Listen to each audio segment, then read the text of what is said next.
Yo, I'm back, ladies and gentlemen. I'm back after a holiday and a lot's happened. A lot has happened, so I go on holiday for 1 week, big man. And everything just kicked off. I don't know what's going on. Camera's going to film me in. We're going to talk about it and just dissect whatever the fuck's been going on. You're in for a treat here, ladies and gentlemen.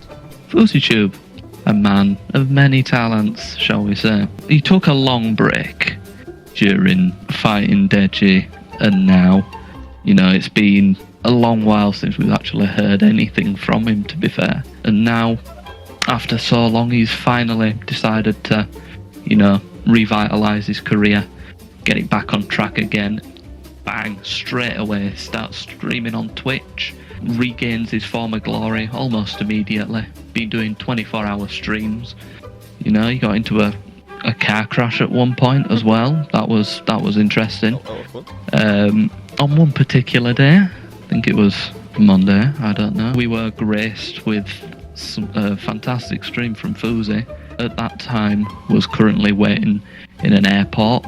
Anyway, whilst he's waiting for his flight, he goes to the bar and meets this drunk woman. Obviously, you know, sees it as an opportunity to get some content for all the people watching. So obviously he starts talking to her and, you know, gets to know her and all this stuff, you know. She eventually ends up opening up that she was trafficked. Fousey, at first, seeming very, very compassionate. All was fine and dandy until he ended up leaving the stream, and about a few minutes later, I don't know how long exactly, he comes back and, I quote, claims that he has joined the Mile High Club. No, I don't know how exactly that works if you haven't taken off the ground. He's but, still on the fucking he's still on the ground at that point, but, you know, he basically ended up, you know, getting cancelled in real time. It wasn't long after the Twitch chat thought that's a bit messed up, and literally started cancelling him whilst the camera was still rolling. Obviously he sees this whilst he's streaming, so he claims, oh, it's just a joke, it's just a joke. You know, it wasn't actually, it didn't actually happen. Whether it happened or not, you don't come back to your stream and go, just shagged the lads. You don't say that.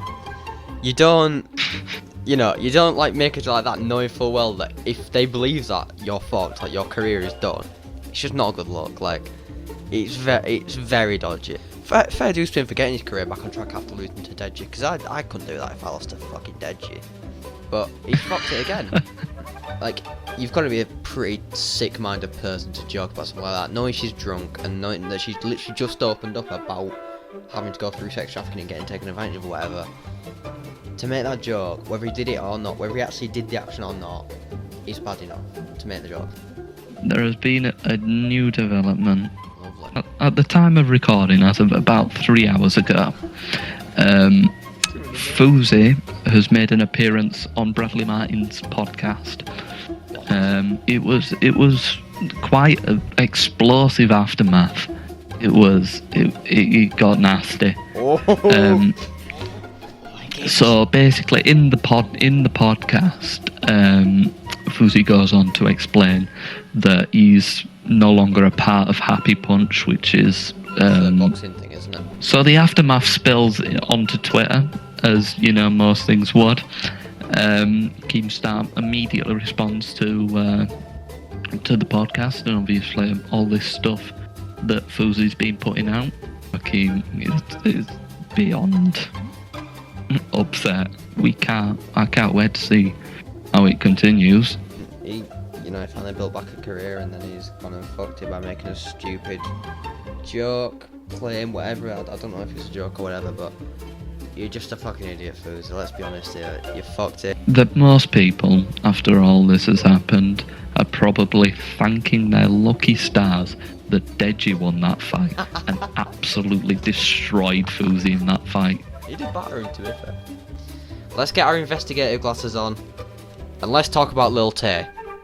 So on Wednesday, we were hit with an unfortunate statement that the 14, I still don't know her age, I'll be honest, I can't be asked to look it up. YouTube, Vine, TikTok star, whatever she is, died, and her brother died.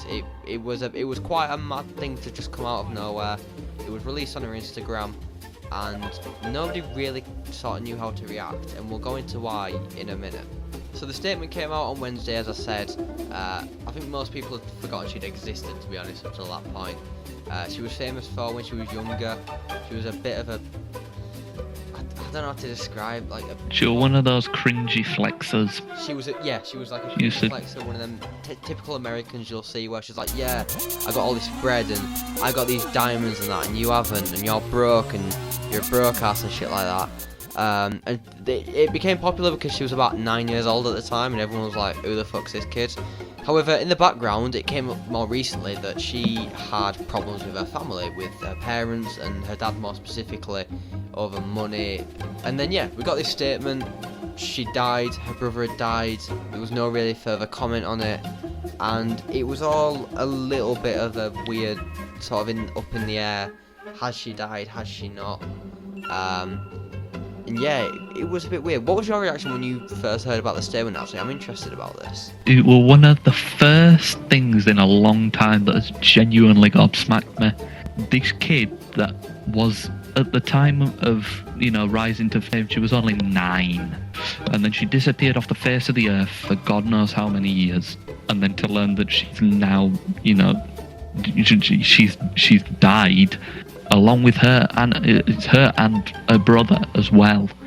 It's like, wow. It's one of those things that really, really hit me. I don't know why. So the statement that came out on Wednesday, I'll read it out to you now just because it's easier.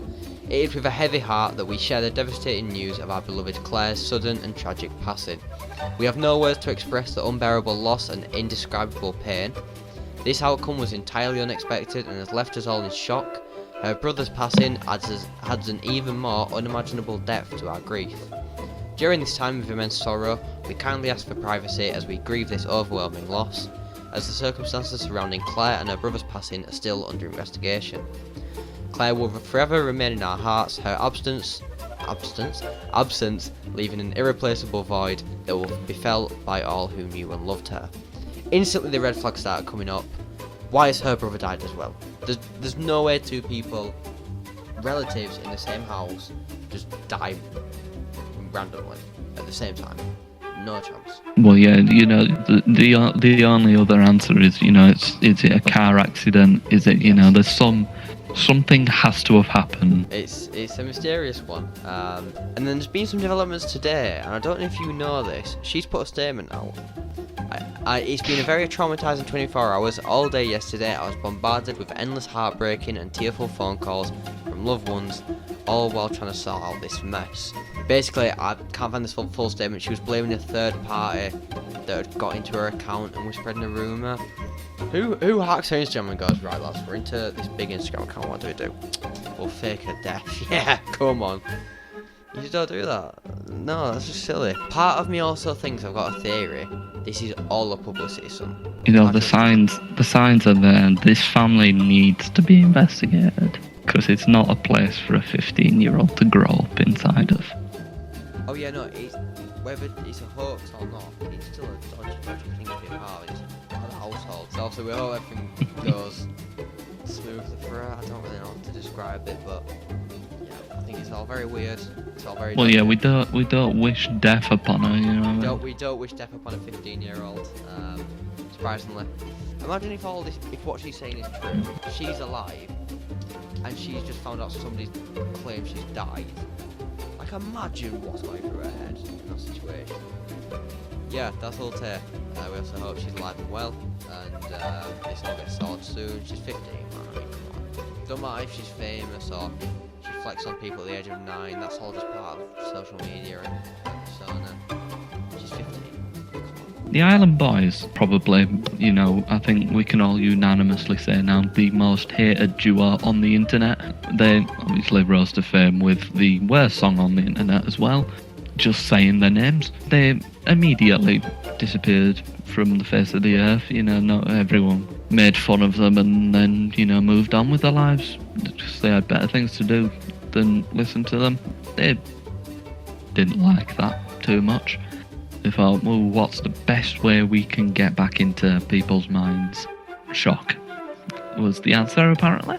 In June, they decided, you know, we're gonna create some magic here. We're gonna start an era, a saga. So they posted a photo, a very suggestive photo. Ooh, we're about to kiss. Oh yeah, but yeah. I should mention that they are identical twins. They are identical twins, and it continues to, you know, over time, it continues to worsen. It's like, oh, we actually did it this time, but it wasn't until quite recently they went to another level. They they decided it was a great idea to post a video of them. How do I word this? They were doing a deji with the ice lolly. You know, they were mad. Oh. You know. I didn't. All I knew was that they'd done something dodgy. I didn't know what they'd done. One of them was deji. One of them was the lolly.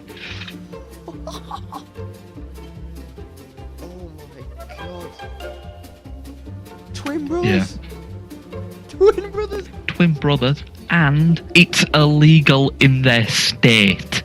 It wasn't long after that some brave people did their research. I mean, hats off to them for even daring to go look at it. It turns out that in true Island Boy tradition, they baited the whole world. It was actually a carrot. And that's not a euphemism. What? A carrot? I don't understand how they think that promoting this is going to attract an audience. What people enjoy that? Do you know what I mean? Like, let's say they're sat in a meeting, right? Let's say one of them's called Dave, one of them's called Steve, because I don't know their names. They're sat there and gone, right, Steve. Dave's gone, right, Steve. Let's be honest here, lads. We've fallen off, right? We need a way to get back on. Steve's gone, you know what, you're looking kind of good today, you know. I mean, I don't know, you're looking alright. I mean, we're good. And Dave's gone, whoa, you know what, you've smashed it here, we can pretend we're incest. They literally went, we've fallen off, drop your pants. It's a weird world we live in, honestly. And this all happened in the span of a week. Right, literally 7 days between. You know, I've just worked out another weird link as well. Go on. All three of them people that you just mentioned, they're not subscribed to the CGS channel. So if you want to be a part of the CGS channel and not be controversial like these lot, hit the subscribe button down below. Help us reach 1,000 subscribers. If you subscribe, I guarantee you'll never be in controversy ever again. So what are you doing? Go subscribe. It's literally there, the button. Yeah, no. Click off this video. Well, don't click off, but click out the tab. Scroll down. Stop. The red button there. Yeah, click that red button. There you go. And turn the notifications on as well.